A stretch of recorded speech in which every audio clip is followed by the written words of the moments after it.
Hey everybody, happy December. This is Tom from Stormbreaker Films, and we're coming back with another quick capsule review. First movie is Force 10 from Navarone. I'm not sure why they're called Force 10. They're certainly not from Navarone, but there was a prequel to this, or a original movie called Guns of Navarone that also starred Robert Shaw, and forgot the other guy's name. Anyway, they are basically hired to assassinate Franco Nero, who is a German double agent during World War II. Who's embedded with the Soviets. They are embedded in a commando group led by Harrison Ford. So you get to delight in seeing Harrison Ford trash talking Nazis in their own uniforms again, a la Raiders of the Lost Ark. Always fantastic. This also featured Carl Weathers. And I love movies like this that I don't know the exact chronology of like who did what when. But if you look at Robert Shaw captaining the Jaws series, uh, Harrison Ford captaining Star Wars and Indiana Jones, and then you got Carl Weathers, who was the one of the founders of the Rocky series. You have all these major franchises that are sort of birthed from these superstars. They had some help from others, of course, but it's a cool movie. I always liked it when I was a kid. It's also got Richard Kiel, who played Jaws in the James Bond movies, as this gigantic Soviet guy. And who else is in this one? Fiona Shaw, who's like probably one of the hottest actresses of her era. She's pretty amazing. But they get shot down. I think they get captured by Chechens. Anyway, they go to blow up this bridge. That's what Harrison Ford's company's trying to do. And these two British guys, he's an American, these two British guys are tagging along. And then they just happen to pick up Carl Weathers from the base as they're escaping. So it's wild. But they discover this bridge, and they don't have enough high explosives to take it down. But they do have enough high explosives to take down potentially the dam that's just upstream from it. So that might be enough to knock it down. It's a cool movie. It's very nice. It as a kid, I saw it a couple times, and I remember this one fight scene. It was like, I think it was like one of the first times I was ever conscious of racism in movies, where Richard Kiel, I think that's his name, the giant Jaws guy from Moonraker. He's knife fighting Carl Weathers, and he like cuts him, and he's like, "So you do bleed red, darky," or whatever, or blackie. And I was like, "What the fuck is going on?" Like, because I'd seen Rocky before, and it's always weird when you're a kid and you recognize movie stars, but then you start watching them in other movies, and you're like, you like when you're super young, you don't really know if it's the same character acting, or like you don't really understand the whole concept of acting, but. I was like, that's Apollo Creed. Of course he bleeds red. He's a human being. What are you talking about? It was just weird. But the way the movie plays out though is very cool. It is kind of like a weird hangout movie in a way, because it's just a lot of like guys walking around the mountains doing sneaky shit. It's kind of fun. I liked it. So moving on, Control. This may have been a direct to video movie. It certainly should have been. Tim Hunter is the director of this, and he's got a pretty impressive resume for TV directors. He did Twin Peaks. He's done an episode of Breaking Bad. But then again, so is Ryan, Last Jedi Johnson. He also did Breaking Bad. So it's not always the best thing. And he definitely has the scarlet letters of TV on his chest when it comes to his directing style. It's very kind of efficient. But what we have here is sort of a classic Flowers for Algernon style story. Ray Liotta is a death row inmate. He's given what appears to be a lethal injection, while Willem Dafoe and the great Stephen Ray are watching on from the galley. And then he's taken to the coroners and revived, and told that he has the option to either participate in a pharmaceutical test, or he can just be killed right then and there and just be left in the corners, because legally he's already dead. So he makes the logical choice and participates. It's a drug that's designed to lower belligerent, I guess, tendencies in people. And this is Stormbreaker film, so we are all spoilers all the time. I will go ahead and say that I love the twist, and I'll tell you the twist, so you'll have a reason to watch the movie. Really, he's part of the placebo group, and even his doctor Willem Dafoe doesn't realize it until Stephen Ray's like the drug doesn't work because every other patient in the other groups dies of like kidney failure or something like that. But it does seem to work, and he sort of civilizes himself a little bit. He goes and gets a job with Michelle Rodriguez at some sort of auto dealership or something like that. And they have sort of a weird, unlikely May December romance. But I mean, it's Michelle Rodriguez. Let's be honest, you'd give it a shot. She's pretty cute.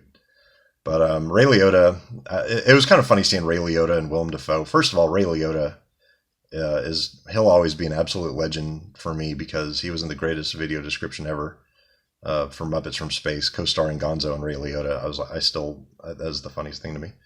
But, when you have Ray Liotta and Willem Dafoe, both of whom are quite proficient at playing villains, it's sort of like when they get this script, is it like bunk beds on like who's the psychotic killer and who's the creepy doctor? It could go either way. The best example of that in movies is, I think it was called like Time After Time, where David Warner plays Jack the Ripper, and who was it? Malcolm McDowell plays H.G. Wells. And I'm like, wait, there's a Jack the Ripper movie, and Malcolm McDowell's in it, but he's not Jack the Ripper. It's like, how does that even happen? That's why David Warner's the evilest guy ever in Hollywood. Anyway, Control, it's all right. It's sort of one of those quintessential like 3-star movies you watch and you don't really think about again. And now we'll move on to what is arguably a 5-star movie, and one that I think about a lot, and one we've even discussed on this channel. If you haven't checked it out yet, maybe TD would be so kind as to put a link to our Tarantino's 10th Kill Beatrix video, where we speculate on what his 10th and quote-unquote final movie might be. I've just been, I don't know, I've been in a World War II phase lately. I love seeing Nazis getting theirs. This last rewatching of Inglourious Basterds, I noticed a couple things. First of all the Bastards seem to accomplish with Operation Kino is to rescue Hans Landa, the evil Christoph Waltz Nazi, because Shoshana Dreyfus, the film owner or theater owner who airs the screening of Hans Zoller starring in, what was it, Nation's Pride. She already had a plan with her black coworker to obliterate the theater. He was going to set a bunch of old film canisters on fire, which are highly flammable, and she had locked the doors, and they'd even spliced together a little film taunting the Nazis, where you see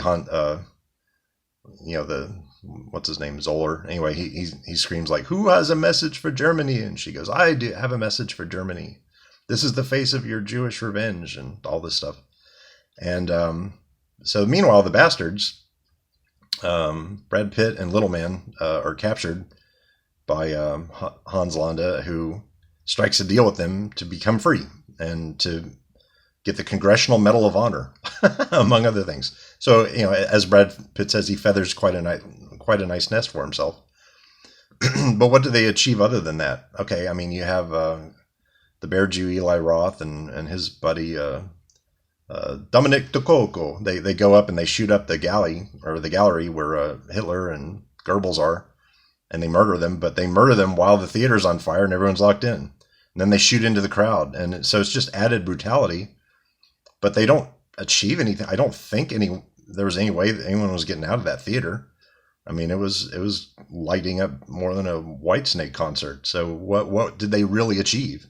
I don't think they achieved anything except for him escaping, which is funny because, it's a weird bookend, because in the first scene, when he discovers Shoshana's family at the farm, he has a chance to kill her too, and she escapes. He has the gun trained on her, and he just says, what is it? Farewell, Shoshana. So it's really strange. I don't really get it, but I do want to say something else. there's a certain ugliness to this film, and I don't mean the violence. I mean sort of the cynicism to it. I don't know. Some music reviewer was talking about Nevermind by Nirvana, and they said that some people complained about Smells Like Teen Spirit, that it's an incoherent song. And he said, but the point of the song is its incoherence. It was the early '90s. It was an uncertain time, and that was the point of the song. The point of this movie, with its misspelled title, for me, I mean, obviously, Quentin Tarantino is a high school dropout. He's probably not the best at spelling. He's got a great ear for dialogue, but he's got a tin ear for spelling, if such a thing could exist. But them misspelling it in your face is almost of a piece with the fact that the film also misrepresents history. Like they're brazenly telling you up front, we're going to lie to your face. And here's the title. It's misspelled. You're going to have to pretend it's a real movie. And it's, oh, by the way, our characters get to change history too. And there's something about that that's sort of reprehensible, because a lot of people do sort of, unfortunately, view movies as history. There's going to be kids that are going to be surprised Hitler wasn't shot in the face 100 times by Eli Roth, someday. But there is, they always say that in fiction there's a chance for more truth than reality, because you can craft a narrative that has a moral or a fable. And the image of Shoshana, yelling in the smoke that's rising up from the theater as her face is created huge from a movie projector, that this is the face of the Jewish revenge. Like, there is something to be said for that, because history is written by the victors. And, when you have the Weinsteins of the world and the Jeff Zuckers and, all the media conglomerates run by Jewish people, and they get to shape history like this, that is the ultimate revenge. And the beauty of it is when Eli Roth and Dominic DeCoco, sorry, I have to do this, DeCoco, when they're blowing away everyone in the theater, it's a great illustration and a poetic symbol that violence isn't even as powerful of an effect as the cinema itself. So, I don't know, that's my hot take on Inglourious Basterds. Hope everybody enjoyed today's episode, and I hope you are certainly enjoying the lovely advent calendar that TV's got going. I think it's a lot of fun. We will see a lot more of you soon, and I hope everybody has a great December. Okay, bye!